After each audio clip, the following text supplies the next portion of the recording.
কুশল জানতে পারেন শারীরিক জটিলতার কারণে সুষমার মা হওয়ার সম্ভাবনা খুবই কম। একজন পুরুষ হিসাবে পিতৃত্বের স্বাদ এবং স্বপ্ন বিসর্জন দিয়েও তিনি তার ভালোবাসাকেই প্রাধান্য দিয়েছিলেন। তিনি সুষমাকেই বেছে নিয়েছিলেন জীবনসঙ্গী হিসেবে। কারোর মধ্যে যদি প্রচন্ড সন্দেহ প্রবণতা থাকে, আপনার পার্টনারের প্রচন্ড সন্দেহ প্রবণতা আছে আপনার প্রতি, সেক্ষেত্রে কতগুলো জিনিস আমরা আমাদের মাথায় রাখি। গেছে তার মুখের মধ্যে ব্ল্যাক ম্যাজিকের তাবিজ ঢুকিয়ে দেওয়া হয়েছে, ওই তাবিজ নিয়েই তাকে দাফন করা হয়েছে। সিরিয়াসলি বাংলাদেশের ঘটনা। ধরেন ভিন্ন ধর্মী একজন মানুষ, তিনি আল্লাহ পাকের প্রতি বিশ্বাস রাখছেন না, কিন্তু তিনি মনে করছেন যে হয়তো কোরআনে চিকিৎসা দিয়ে আমি ভালো। আসসালামু আলাইকুম, স্বাগতম আজকের আরো একটি নতুন ভিডিওতে। দর্শক, আশা করি সবাই ভালো আছেন। অবশেষে জানা গেল ডক্টর দম্পতি ডক্টর সুষমা এবং কুশলের ডিভোর্সের আসল কারণ। এদিকে ব্ল্যাক ম্যাজিক নিয়ে অজানা তথ্য দিলেন এই হাফেজ সাহেবটি। দর্শক, যা শুনলে আপনাদের চোখ কপালে উঠে যাবে। তো আশা করবো যে ভিডিওগুলো সম্পূর্ণ দেখবেন। আর এই ভিডিওগুলো দেখানোর আগে আপনাদের কাছে আমার ছোট্ট একটি রিকোয়েস্ট, এখনও যারা আমাদের চ্যানেলটি সাবস্ক্রাইব করেননি, নিত্য নতুন ভিডিওর আপডেটগুলো সবার আগে পেতে চ্যানেলটি সাবস্ক্রাইব করে সঙ্গে থাকুন। আর এখন চলুন কথা না বাড়িয়ে আমরা এক এক করে ভিডিওগুলো দেখে আসি। সেই ব্যক্তিটা মারা গেছে, তার মুখের মধ্যে ব্ল্যাক ম্যাজিকের তাবিজ ঢুকিয়ে দেওয়া হয়েছে, ওই তাবিজ নিয়েই তাকে দাফন করা হয়েছে। সিরিয়াসলি বাংলাদেশের ঘটনা। ধরেন ভিন্ন ধর্মী একজন মানুষ, তিনি আল্লাহ পাকের প্রতি বিশ্বাস রাখছেন না, কিন্তু তিনি মনে করছেন যে হয়তো কোরআনে চিকিৎসা দিয়ে আমি ভালো হবো। এই জিনিসটাকে কেমনে ব্যাখ্যা করবেন আপনি? আল্লাহ রাসূলের সময় মোবাইল ছিল না, এখন মানুষ মোবাইল দেখেই ব্ল্যাক ম্যাজিক করে ফেলতে পারে। অনেক মানুষকে দেখি, সরি ফর মাই ল্যাঙ্গুয়েজ, গে হয়ে যাইতেছে এবং পুরুষদের প্রতি আকর্ষিত হচ্ছে, নারীদের প্রতি। এগুলোতে কোথাও কি আপনার মনে হয় যে আধ্যাত্মিক কোনো অপশক্তি কাজ করতেছে? আচ্ছা, অনেক রাকি বাংলাদেশে কোরআনিক চিকিৎসার কথা বলে কবিরাজ তান্ত্রিকদের মতন মহিলাদেরকে বা মেয়েদেরকে সম্মান হানি করে। আমি নিজের বিরুদ্ধে লাগছি। তো আপনি তার কথাবার্তা শুনবেন, সে কি কোরআন সুন্নাহের আমল দেয় কিনা, কোরআন সুন্নাহের কথা বলে কিনা। তার মধ্যে যদি প্রেম টাইপের কোনো খারাপ নেশা বা উল্টাপাল্টা কথা বলে, তারে পাকড়াও করতে হবে। শাহওয়াত মানে হচ্ছে আকর্ষণ। এটা আসে কাদের থেকে? জুইয়িনা লিন্নাসি হুব্বুশ শাহওয়াতি মিনান নিসা, মেয়েদের থেকে। মানে মেয়েদের দিকে আল্লাহ তাআলা ওই আকর্ষণ দিয়ে রাখছে মেয়েদের মধ্যে। তাদের দিকে তাকালে আকর্ষণ তৈরি হবে, বাস এক কথায় শেষ। যে কারণে ইসলামে হচ্ছে পর্দার বিধান। যারা ব্ল্যাক ম্যাজিক করতে চায় পরিবারের কাউকে, যে হ্যাঁ আমি আমার একজন আছে, তাকে আমি ক্ষতি করতে চাই, তাকে আমি শেষ করে দিতে চাই, সে আমার অনেক বড় শত্রু। এই ব্ল্যাক ম্যাজিকটা কোনো তান্ত্রিক কবিরাজের কাছে করার আগে অ্যাটলিস্ট আমি হাফেজ মুহিউদ্দিনকে যেন নক দিয়ে জিজ্ঞেস করে যে হুজুর, আমি তো একজনকে ব্ল্যাক ম্যাজিক করবো, আমি কি অনেক সুখে শান্তিতে থাকতে পারবো? আমার কি হবে? আমি জাস্ট তাকে কয়েকটা লোকেশন দিয়ে দিব, গিয়ে বলবো অমুক জায়গায় গিয়ে খবর নেন যে ওই লোকটা কেমন আছে। আপনার পরিবারের অবস্থা শেষ। একজন অ্যাক্সিডেন্ট করছে, একজনের কিডনি নষ্ট হয়ে গেছে, একজনের ধরেন যে কি বলে মাথা ঘুরায় হঠাৎ করে ব্রেন স্ট্রোক করছে, এক কথায় ধস নেমে গেছে। এটার তো কোনো সায়েন্টিফিক ব্যাখ্যা নাই।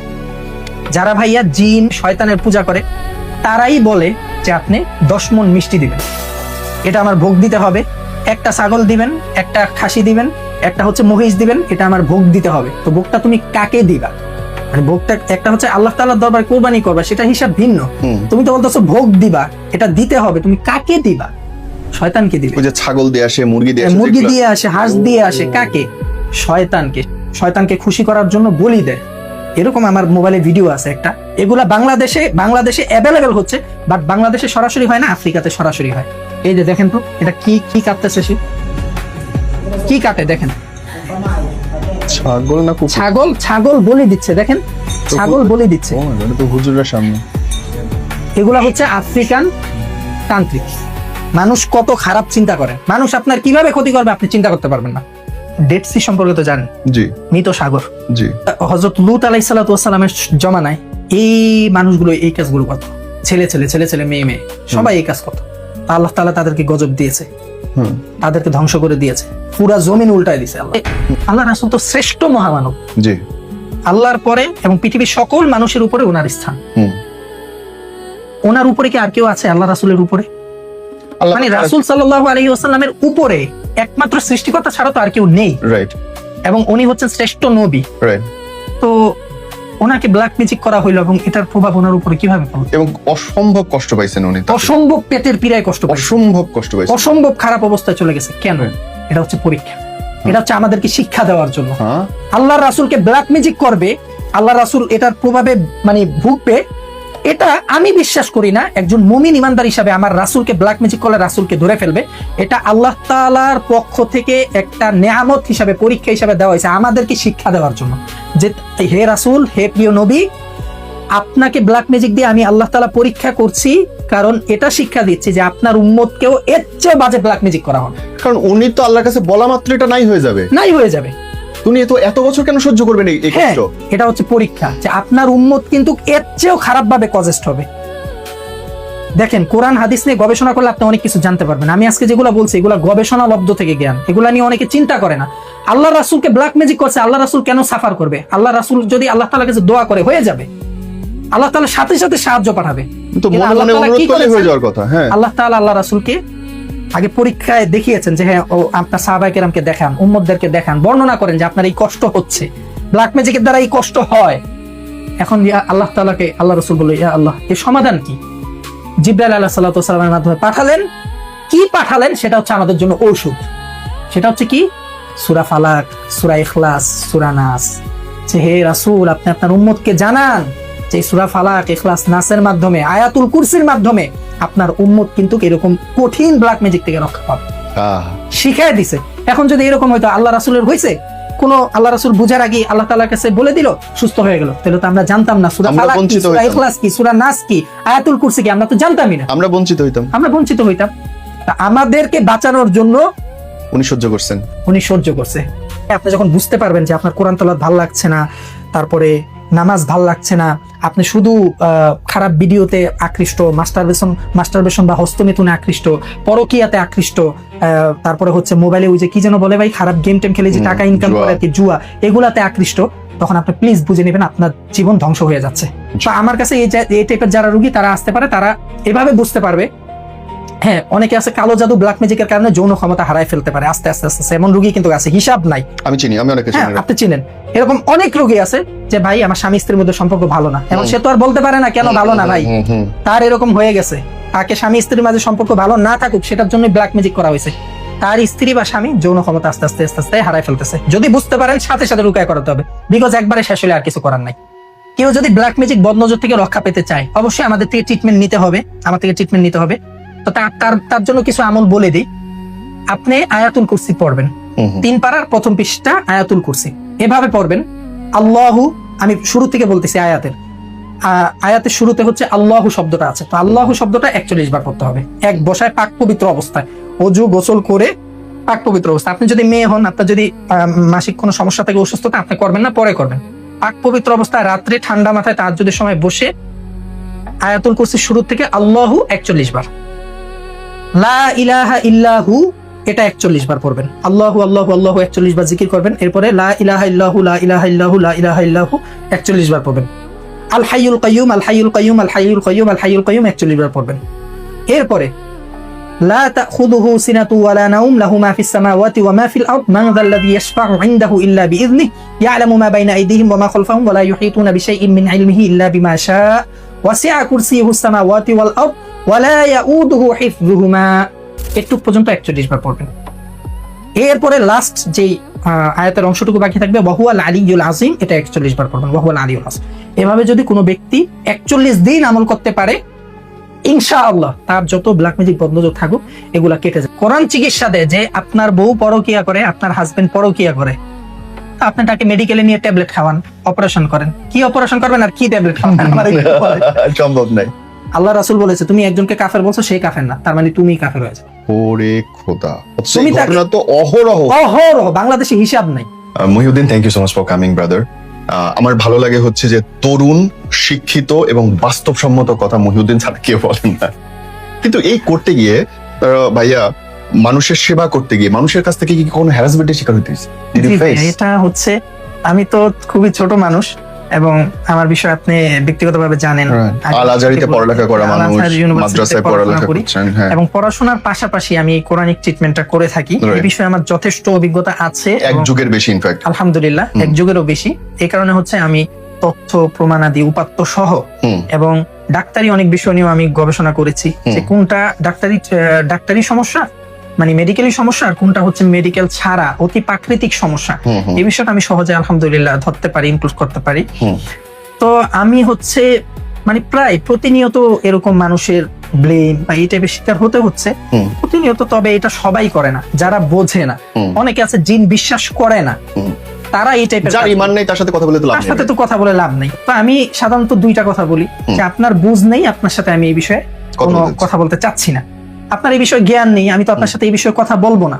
যার এই বিষয়ে জ্ঞান আছে তার সাথে আমি কথা বলবো।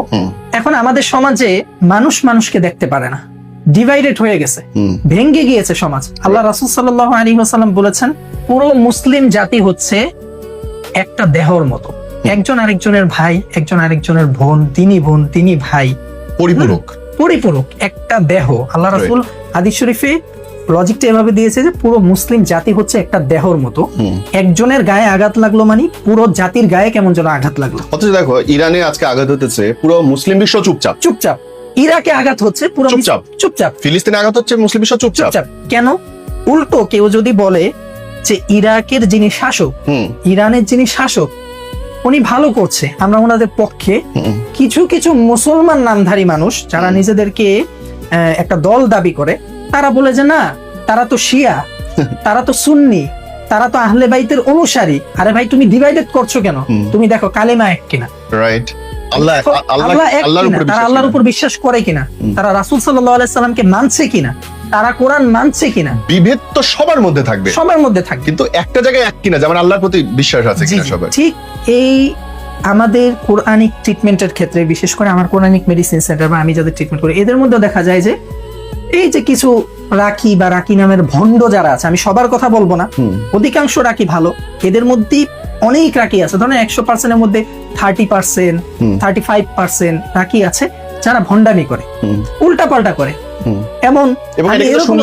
শুনলেই বোঝা যায় সে কি বলতেছে। তাদের মধ্যে দেখা যাবে একটা সুন্দর করে ব্যাখ্যা দিতে পারবে না। আমাদের কোরআনিক মেডিসিন সেন্টারে এসে আমি হয়তো, অনেকেরটা আছে, আমি আপনাকে বলেছিলাম ভাই, যে আমি যদি ভয়েস শুনি বলে দিতে পারি অনেকের অবস্থাটা, আবার অনেকেরটা যদি আমি বুঝি যে না, ভয়েস শুনে আমি বলতে পারতেছি না তার কি প্রবলেম, সে অনেকগুলো বলার পরেও সে নিজেও বুঝতে পারতেছে না কি প্রবলেম, আর আমিও ডিটেক্ট করতে পারতেছি না, তখন দেখা যায় তার থেকে নাম বাবা মার নাম নেওয়ার পরে যদি ইস্তেখারার মাধ্যমে, আমলের মাধ্যমে, ইলহামের মাধ্যমে জানতে পারি তো আলহামদুলিল্লাহ। না জানতে পারলে দেখা যায় তার থেকে তার মানে সর্বোচ্চ যে জিনিস, ছবিটা নেওয়া হয় তার সম্পর্কে জানার জন্য, এতটুকুই। অনেকেই বলে যে আপনি তো এটা শিরক করতেছেন। আরে ভাই, শিরিক কাকে বলে? শিরকের ব্যাখ্যা দাও। মানে আল্লাহ তাআলার সাথে আমি শরীক করতেছি বলে আপনি জিন দ্বারা কাজ করেন। আরে ভাই, জিন দ্বারা কাজ করলে তো আমি আজকে এখানে বসে থাকতে পারতাম না। মানে জিনের লোড কি নেওয়া এত সহজ? জিনের পূজা যারা করে, আমি তো জানি তাদের কি কি ক্ষতি হয়। যারা জিনের পূজা করে, শয়তানের পূজা করে, তাদের কি কি ক্ষতি হয় আমি তো জানি, তাহলে আমি সেটা করব কেন? যারা ভাইয়া জিনের পূজা করে, শয়তানের পূজা করে, তারাই বলে যে আপনি 10 মণ মিষ্টি দিবেন, এটা আমার ভোগ দিতে হবে, একটা ছাগল দিবেন, একটা খাসি দিবেন, একটা হচ্ছে মহিষ দিবেন, এটা আমার ভোগ দিতে হবে। তো ভোগটা তুমি কাকে দিবা? মানে ভোগটা একটা হচ্ছে আল্লাহ তাআলার দরবারে কোরবানি করবা, সেটা হিসাব ভিন্ন। তুমি তো বলতেছো ভোগ দিবা, এটা দিতে হবে, তুমি কাকে দিবা? শয়তানকে দিবে। ওই যে ছাগল দিয়ে আসে, মুরগি দিয়ে আসে, হাঁস দিয়ে আসে, কাকে? শয়তানকে। সে এটলিস্ট শয়তানের পূজা করতেছে।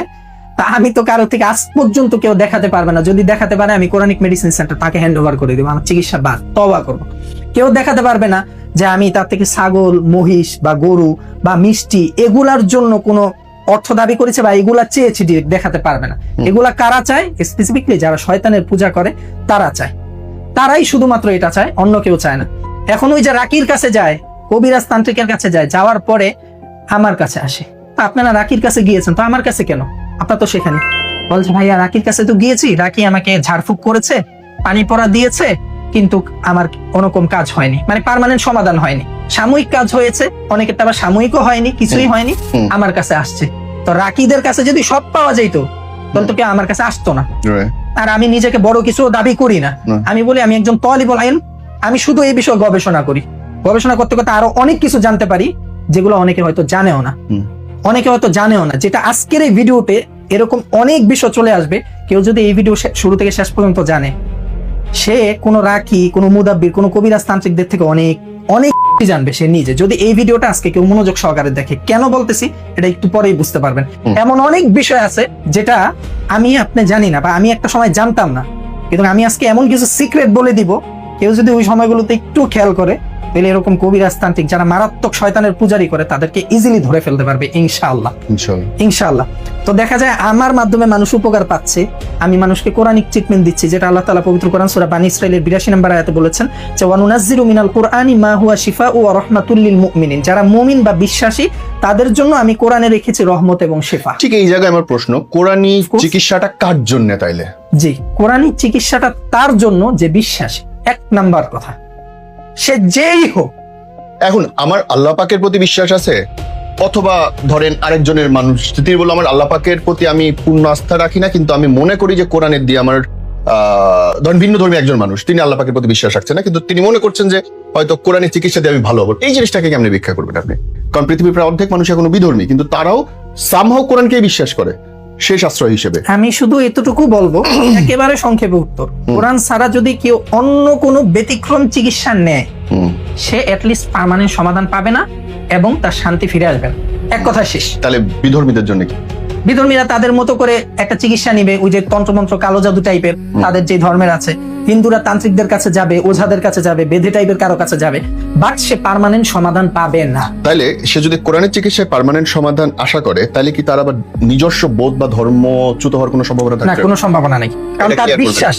এটা ক্লিয়ার করবেন? জি, কারণ তার বিশ্বাসের দিকটা তো ভাই, একটা মানুষ আস্তিক না নাস্তিক, না মানে কোরআন বিশ্বাস করে না, বাইবেল বিশ্বাস করে না, গীতা না ত্রিপিটক বিশ্বাস করে, এটাকে আমি আপনি তাকে কিভাবে চেক করবো বলেন? না। এটা তো তার ভিতরের বিষয়, তাই না? সঠিক সঠিক। আমাদের ইসলামে আপনাকে যদি আমি প্রমাণ দিই, এরকম শত শত প্রমাণ, আপনি নিজেও ভাই এখন বলে ফেলবেন যে হ্যাঁ ভাই আছে। ইসলাম ধর্মে এরকম অনেক মসজিদের ইমাম আছে খ্রিস্টান হয়ে গেছে। আমি কি মিথ্যা বললাম? দেখবেন আমি চিনি, চিনেন, আমি চিনেন। এবং এরকম লোকও চিনি যিনি খ্রিস্টান ধর্ম গ্রহণ করানোর জন্য অন্য মানুষকে প্রভাবিত করে টাকা দেয়, কিন্তু সে নিজে মুসলিম এবং সে নামাজ পড়ে, সে নামাজ পড়ে মসজিদের। এরকম ধরা খাইছে ভাই, ধরাও খাইছে। Right right. এরকম আমি দেখেছি, বিশেষ করে চট্টগ্রাম পাহাড়ি যে অঞ্চলে, ওই জায়গায় তো দেখা যায় আলেম ওলামারা ওয়াজ করতে যাইতে পারে না, ডাকাতির ভয় থাকে, একটা মানে বাজে সিচুয়েশন থাকে। আর ওই এলাকায় তো বিদেশি ডোনেশন আছে। ইসলাম ভাই মানে কোরআন সুন্নাহ এরকম কোনো বিষয় নাই যে লোভ দেখায় কাউকে ইসলামের পথে না, টাকা সম্পদের, নারীর লোভ দেখায়। কোন আল্লাহর রাসূলকে বলেছে কি কাফেররা? ওটা তো কাফেরদের স্বভাব, যে হে মুহাম্মদ সাল্লাল্লাহু আলাইহি ওয়াসাল্লাম, হে মুহাম্মদ সাল্লাল্লাহু আলাইহি ওয়াসাল্লাম, তোমাকে হচ্ছে আমরা নারী দিব, তোমাকে পুরা মদিনার বাদশা বানিয়ে দিব, তোমাকে সম্পদ দিব, তুমি জাস্ট তাওহীদের দাওয়াত দাও, মানে লা ইলাহা ইল্লাল্লাহ মুহাম্মাদুর রাসূলুল্লাহ, এই দাওয়াত দেওয়াটা বন্ধ করে দাও, তোমাকে মদিনার বাদশা বানাই দিব, সুন্দরী সুন্দরী তরুণী দেওয়া হবে তোমাকে। নাউযুবিল্লাহি মিন যালিক। তা আল্লাহ রাসূল কি বলেছে? বলেছে তোমরা আমার সব নিয়ে নাও, আমি তাওহীদের দাওয়াত দেওয়া বন্ধ করব না। মানে আল্লাহ রাসূল বলেছে তোমরা সব নিয়ে নাও। দেখেন আল্লাহ রাসূলকে জাদু করা হয়েছে, ব্ল্যাক ম্যাজিক করা হয়েছে, এমনকি এক ব্ল্যাক ম্যাজিকার জাদুকরকে বলা হয়েছে, সে এরকম তার কাছে যেই যাইতো সে বশ করে ফেলতো ওই জাদুকরের কাছে। তো ওই জাদুকর তখন অনেক নাম করা সবচেয়ে বড় জাদুকর ছিল, সেহেরকারী ছিল। তো তার কাছে এই আবু জাহেল, উতবা, সাইবা, ওয়ালিদ ইবনে মুগিরা, যারা কাফের বেদুইন ছিল, ইহুদি ছিল, তারা গিয়ে বলছে যে আমাদের মক্কাতে এরকম একজন মানুষ আছে যে তোমার চেয়ে বেশি বড় জাদুকর। কারণ তাদের কাছে তো আমার নবী জাদুকর, আমাদের কাছে হচ্ছে আমার নবী শ্রেষ্ঠ মহামানব এবং আল্লাহর মুআজিজা প্রাপ্ত নবী রাসূল, তিনি হচ্ছে শ্রেষ্ঠ মহামানব।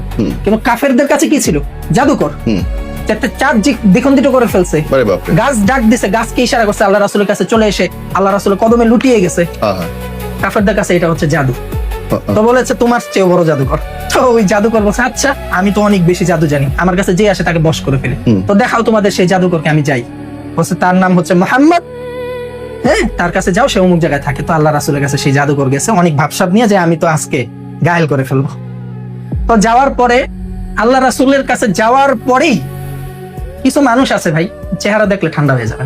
আছে তো আছে, কারণ সে আল্লাহর ইবাদত করতে করতে, ওই যে বলেছিলাম ফানাফিল্লা বাকাবিল্লায় চলে গেছে, তার চেহারার মধ্যে এমন তাসির আছে, সে আপনাকে কিছু পড়া লাগবে না, তাকে দেখবেন সে অটোমেটিক। চোখের দিক তাকায় থাকা যায় না। দেখা যায় আমরা কখনো কখনো কিছু কিছু মানে ব্যতিক্রম কোরআনী আমলি বা আল্লাহ তাআলার এমন ইসমে জাত এবং পাকের নাম আছে যেগুলো অনেকক্ষণ পড়ার পর কারো দিকে তাকাইলে সে ভয়ে থরথর করে কাঁপে। এটা হচ্ছে আমাদের অবস্থান, আমরা ছোট মানুষ। আর কিছু কিছু ব্যক্তি আছে যারা এই আমল করতে করতে মানে এমন একটা পর্যায়ে চলে গেছে, তাদের দিকে কেউ তাকাইলে সে থরথর করে কাঁপে। ঠিক আছে, মানে তাদের পজিশনটা আরো বেশি, আল্লাহ তাআলার কাছে আরো উপরে মাকাম। আল্লাহ রাসূলের কাছে যাওয়ার পর তার অবস্থা হয়ে গেছে এমন। আল্লাহ রাসূল তাকে প্রথমে কালেমার দাওয়াত দিল, লা ইলাহা ইল্লাল্লাহ ওয়া আন্না মুহাম্মাদুর রাসূলুল্লাহ সাল্লাল্লাহু আলাইহি ওয়াসাল্লাম, এবং তাকে কোরআনের কিছু আয়াত শোনাল। সে কালিমা পড়ে মুসলমান হয়ে গেল। আরে বাপ, সেই জাদুকর কালিমা পড়ে মুসলমান হয়ে গেল, সেই জাদুকর ব্যক্তি। এখন আপনি কি বলবেন? জাদুকর যে মানুষকে বশ করে, সে রাসূলের সামনে এসে কোরআন তেলাওয়াত আর কালিমার দাওয়াত নিয়ে কালিমা পড়ে মুসলমান হয়ে গেল। আরে এখন তো উল্টা ঘটনা ঘটতেছে। আর এখন উল্টা ঘটনা ঘটে। এখন আমাদের মতন কিছু ধরেন টুপি পরছে, পাঞ্জাবি পরছে, মসজিদে নামাজ পড়ায়, নামাজের পরে মানুষকে ঈসা নবীর ঘটনা বলে বলে বলে বলে যে কোরআনে তো ঈসা নবীর কথা আছে, হুম বাইবেলও আছে, হুম ঈসা নবী কিন্তু কিয়ামতের আগে একবার আসবে, হুম সব নবী রাসূল মারা গিয়েছে, ঈসা নবীকে আল্লাহ তাআলা আসমানে তুলে নিয়েছে, এটা তো হাদিসের ঘটনা, হুম। কোরআনের ঘটনা, এটা তো বাস্তব। হুম তো এবার বুঝো ঈসা নবীর কি পাওয়ার। তার মানে ঈসা নবী হচ্ছে একমাত্র পথ প্রদর্শক। এটা কারা বলবে? নামধারী মুসলমান কিন্তু সে কিন্তু খ্রিস্টান। এটা যারা বলবে তাদেরকে আগে হচ্ছে ধরে ফেলতে হবে, ধরে এলাকাবাসী দিয়ে তাদের গণপিটুনি দিয়ে পুলিশে দিতে হবে, কারণ সে বিভ্রান্তি গোপন ছড়াচ্ছে। ভাবে খ্রিস্টানের দাওয়াত দিচ্ছে, গোপন ভাবে প্রকাশ্যে সে দিতে একটা- পারবে সে, প্রকাশ্যে দিতে পারবে। সে যদি প্রকাশ্যে যে খ্রিস্টান যা ইচ্ছে হয়, দেয়। তুমি প্রকাশ্যে দাও, ধর্ম অবমাননা করা যেতে পারে ধর্ম তো অবমাননা। তুমি যদি নাম দিছো মুসলমান, তা হতে পারবে তুমি দাওয়াত দাও কাদিয়ানীদের, হবে না তো। হ্যাঁ, কারণ আল্লাহ রাসূল বলেছেন যে আমি শেষ নবী, আনা খাতামুন নাবিয়্যিন লা নাবিয়্যা বাদি, আমার পর আর কোনো নবী আসবে আসবে না। না। এখন তুমি বুঝাইতেছো ঈসা নবী তো বাকি আছে, ঈসা নবীকে আল্লাহ তুলে নিছে, আবার পাঠাবে কিয়ামতের আগে। এখন দাওয়াত দিতেছে মিশনারি, খ্রিস্টানদের মিশনারি, কিন্তু বেশভূষায় কিন্তু মুসলমান। হুম এরপরে আপনাকে কিছু বই দিবে, 500-1000 টাকা দিবে, আপনি কিন্তু পটে গেলেন। এরপর প্রতি মাসে মাসে আপনাকে রিসাইকেল করে করে একটা পর্যায়ে বলবে যে তুমি মুসলমান, কিন্তু তুমি নিজেকে ঈসাই মুসলিম দাবি করবা। তুমি মুসলিম, ঈসাই মুসলিম, হায় হায়, এটা আবার কেমনে রে? ঈসাই মুসলিম। কারণ ওই যে আপনাকে দাওয়াত দিবে যে লা ইলাহা ইল্লাল্লাহ, তুমি বলবা ঈসা রুহুল্লাহ, এরকম টাইপের একটা দাওয়াত দিবে, মানে খ্রিস্টানদের কথা বলবে এক আরে কথা। বাপ রে। আর এরপরে আপনার ভিতরে আকীদাত চেঞ্জ করবে, বিশ্বাসের, হ্যাঁ, যে হচ্ছে তুমি আল্লাহকে ঈসা নবীকে নবী মনে করবা এবং মনে করবা আল্লাহর পুত্র। হুম, আস্তাগফিরুল্লাহ, মানে যেটা খ্রিস্টানরা যে বিশ্বাস নিয়ে থাকে, এক কথায় এগুলা দিয়ে আপনাকে খ্রিস্টান বানায় ফেলবে। ভাই, বাংলাদেশে এরকম অভাব নাই, অভাব নাই। তো আমি যেটা বলতে চাচ্ছিলাম সেটা হচ্ছে যারা খ্রিস্টান, হুম। এই যে মানে মুসলমান বেশ ধরে আছে, আপনি আমার বুঝার কোনো উপায় আছে তার মনের ভিতরে কি? ঠিক যারা হিন্দু বা অন্য ধর্মের, তাদের মধ্যে অনেকেই আছে যে কোরআন বিশ্বাস করে। হুম। আমার কাছে এরকম অনেক রুগী এসেছে। একজনের কথা বলি, যে এতে ম্যাক্সিমাম অন্য ধর্মের মানুষই কোরআনকে শ্রদ্ধা করে এবং বিশ্বাস করে। আমি একজনের কথা বলি, উনি ঢাকা বিশ্ববিদ্যালয়ে ডবল মাস্টার্স করছেন, হুম অনেক আগের ঘটনা। উনি অন্য অনেক- ধর্মের? হ্যাঁ, অন্য ধর্ম, জি। উনি হিন্দু। জি। তো যাই হোক, উনি ডবল মাস্টার্স করছে এবং উনি ঢাকার যে কোনো একটা, উনি যদি আজকের ভিডিও দেখে দেখে বলতে পারবেন, ওই আঙ্কেল অনেক মুরব্বী। হুম তো ওই আঙ্কেল ঢাকায় একটা কোচিং সেন্টারের হেড, হুম ঠিক আছে? উনি হচ্ছে ওই যে মেডিকেল কোচিং আছে না, হুম হুম। ওগুলার হেড আর কি, এবং প্রফেসর টাইপের। উনি আমার কাছে এসে বলেছে, বাবা আমি বাংলাদেশে এরকম অনেক হুজুর থেকে, কবিরাজ, তান্ত্রিক থেকে ট্রিটমেন্ট নিয়েছি, আমাদের হিন্দু ধর্মের এবং আপনাদের ইসলাম ধর্মেরও অনেক হুজুর থেকে মানে আমি কোরআনিক ট্রিটমেন্ট নিয়েছি, আমার কোনো উপকার পাইনি। এখন আমি আপনার থেকে কোরআনিক ট্রিটমেন্ট নিব। যদি উপকার পাই, আমার পরিবারের মধ্যে আরো 8 থেকে 9 জন সদস্য আছে, এর মধ্যে 8 জন বাংলাদেশের মধ্যে আছে, আর একজন ওনার একজন ভাগিনী, মানে মেয়ে, সে হিন্দু, সে ইন্ডিয়াতে আছে, তাকেও ব্ল্যাক ম্যাজিক করেছে, সে আমার থেকে ট্রিটমেন্ট নেবে। আলহামদুলিল্লাহ, তার ট্রিটমেন্ট আমি 1 বছর লাগায় করছি, 1 বছর প্লাস। শুধু তার একার না, রেজাল্ট কি? একটার পর একটা, আলহামদুলিল্লাহ, প্রত্যেকটা পজিটিভ। মানে 1 বছর কেন লাগাইছি? কারণ সে তো একসাথে নেয় নাই। সে বলছে আমি যদি ভালো হই, আমার স্ত্রীর ব্যাপারে নিব, আমার বোনের ব্যাপারে নিব, কারণ বোনের হাজবেন্ড খারাপ এবং বোনকেও এরকম কজেস্ট করা হয়েছে, হুম। আমার ছেলে মেয়ের ব্যাপারে নিব, হ্যাঁ, তারপরে হচ্ছে আমার মেয়ের জামাই আছে তার ব্যাপারে নিব। প্রত্যেকে প্রত্যেকে শেফা লাভ করছে। আরে দেন বাবা। সর্বলাস্ট সে হচ্ছে ইন্ডিয়ান, তার যে ভাগিনী আছে তার সাথে আমাকে কন্ট্যাক্ট করাই দিছে, তার ট্রিটমেন্টও আমার থেকে নেওয়া হয়েছে। মানে পুরো 9 জনের ট্রিটমেন্ট সে যেভাবে বলছিল সেম ভাবে আমার থেকে নিছে। এই কারণে সময়ও বেশি লাগছে এবং তারটা আমি খুব সময় নিয়ে করছিলাম। এখন তো অনেক ব্যস্ত, আমি আজকে থেকে প্রায় 2.5-3 বছর আগের ঘটনা। তারটা অনেক মানে ঠান্ডা ভাবে করছি আমি, হুম। কারণ সে ভিন্ন ধর্মের ভাই, Right. সে খুব বিশ্বাস নিয়ে আমার কাছে আসছে, হুম। আমাকে তাকে রেজাল্ট দিতে হবে, এক হুম। কথায়। এবং তার ভিতরে আমি এটা ঢুকাই দিছি, আল্লাহ সত্য, রাসূল সত্য, কোরআন সত্য। অবশ্যই। তাকে আমি দাওয়াত দিছি, সে বলছে যে আমি আমার পারিবারিক চাপের কারণে হয়তো আসতে করতে পারছি পারবো না, কিন্তু আমি বিশ্বাস করি। এখন বাহ। যদি আমাকে মানে ভগবান বলছে, আমি হচ্ছে সৃষ্টিকর্তা, যদি আমাকে এই মানে আমার বিশ্বাস দেখে রক্ষা করে, আমি এটাই অনেক বড় বিষয়। প্রিয় মানুষ, প্রিয় কিছু আল্লাহ কেড়ে নিবেন। ডক্টর কুশল এবং ডক্টর সুষমা রেজা তাদের 20 বছরের দাম্পত্য জীবনের ইতি টেনেছেন। যারা মানুষকে সাহায্য করত সংসার টিকিয়ে রাখার জন্য, তাদের সংসারটাই কেন দিন শেষে টিকলো না? 2004 সাল, তখন নটরডেম কলেজ থেকে এইচএসসি পাশের পর ডক্টর সাইদুল আশরাফ কুশল ভর্তি হন ঢাকা মেডিকেলে, আর ডক্টর সুষমা রেজা রাখি ভর্তি হন চট্টগ্রাম মেডিকেল কলেজে। একটি সংবর্ধনা অনুষ্ঠানে তাদের পরিচয় হয়েছিল, প্রথমে বন্ধুত্ব এবং তারপরে গভীর ভালোবাসা। তবে 2006 সালে তারা একটি কঠিন বাস্তবতার মুখোমুখি হন। কুশল জানতে পারেন শারীরিক জটিলতার কারণে সুষমার মা হওয়ার সম্ভাবনা খুবই কম। একজন পুরুষ হিসাবে পিতৃত্বের স্বাদ এবং স্বপ্ন বিসর্জন দিয়েও তিনি তার ভালোবাসাকেই প্রাধান্য দিয়েছিলেন। তিনি সুষমাকেই বেছে নিয়েছিলেন জীবনসঙ্গী হিসেবে। তবে সৃষ্টিকর্তার অশেষ রহমতে পরবর্তীতে তাদের ঘর আলো করে আসে 3 সন্তান। দীর্ঘ 20 বছর তারা একসাথে কাটিয়েছেন। যে মানুষগুলো সমাজকে বার্তা দিতেন নিজের পরিবারকে সময় দিন, আজ এক দীর্ঘ ফেসবুক পোস্টে তারাই জানিয়ে দিলেন তাদের নিজেদের বিচ্ছেদের কথা। 20 বছরের এই সাজানো সংসার ভাঙার সিদ্ধান্ত কখনোই কি এতটা সহজ ছিল? তাদের ব্যক্তিগতভাবে ঠিক কি কারণে বিচ্ছেদ হয়েছে সে ব্যাপারে আমরা যাচ্ছি না এবং আমরা জানিও না। তবে এই ঘটনা আমাদের সমাজকে এক নির্মম শিক্ষা দেয়। অনেক পুরুষই মনে করেন আমি তো সংসারের সব খরচ দিচ্ছি, তাহলে আর কি করা দরকার। কিন্তু বাস্তবতা হলো একটি সম্পর্ক শুধু ভরণ পোষণের উপর দাঁড়িয়ে থাকে না। নারী বা পুরুষ কেউই শুধু দুবেলা খাবারের জন্য সারা জীবন একটি সম্পর্কে থাকে না। কারণ রিজিকের ব্যবস্থা সৃষ্টিকর্তা সবার জন্যই করেন। সম্পর্কের আসল ভিত্তি হলো সম্মান, মানসিক শান্তি, আন্তরিকতা এবং পারস্পরিক বোঝাপড়া। তাই মানুষ ব্যক্তিগত জীবনে যতই সফল হোক, জীবনের যুদ্ধটা সবারই থাকে। আমাদের এখন উচিত তাদের সমালোচনা না করে তাদের সিদ্ধান্তকে সম্মান জানানো। ব্যস্ততার মাঝেও আপনার প্রিয় মানুষটিকে সময় দিন, সম্মান করুন, তার অনুভূতি বোঝার চেষ্টা করুন। কেননা একজন নারী যদি 40 বছর সংসার করার পরেও বুঝতে পারেন যে তিনি যেখানে আছেন সেখানে তার কোনো সম্মান নেই, সেই জায়গা থেকে প্রস্থান করতে নারী 2 বার। দর্শক, আশা করি ভিডিওগুলো সম্পূর্ণ দেখেছেন। এই ভিডিও সম্পর্কে যদি আপনার কোনো মতামত থাকে তাহলে অবশ্যই কমেন্ট করে জানাবেন। ভিডিওগুলো ভালো লাগলে অবশ্যই লাইক করবেন। দেখা হচ্ছে পরবর্তী কোনো ভিডিওতে। সেই পর্যন্ত সবাই ভালো থাকবেন, সুস্থ থাকবেন। আল্লাহ হাফেজ।